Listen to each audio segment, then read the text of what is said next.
The Supreme Court has so far been unable to identify the source of the leak to Politico of a draft opinion earlier this year that revealed that a majority of justices were poised to overturn Roe v.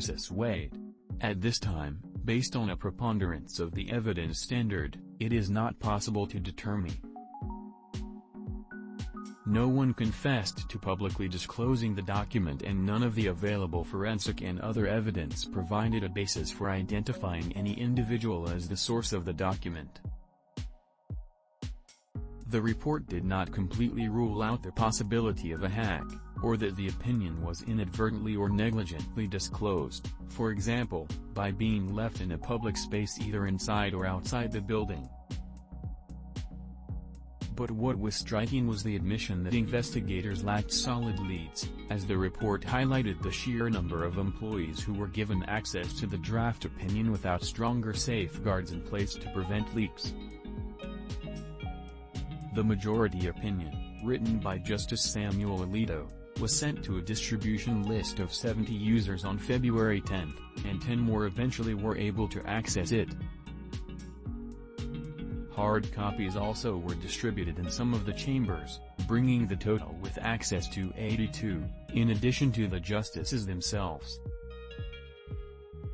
The investigators concluded that if it was a court employee, or someone who had access to an employee's home, that person was able to act with impunity because of inadequate security with respect to the movement of hard copy documents from the court to home, the absence of mechanisms to track print.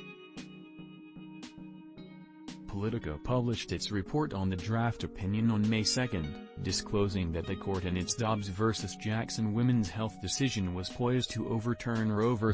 Wade. That is indeed what happened the next month, when the High Court issued a final opinion Dobbs that ended the near 50-year-old Roe precedent.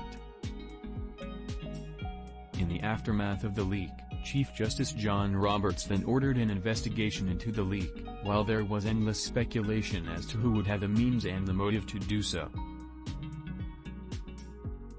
In addition to a forensic examination of the digital image of the opinion on the Politico website, investigators said that they examined connections between employees and reporters and especially scrutinized any contacts with anyone associated with Politico.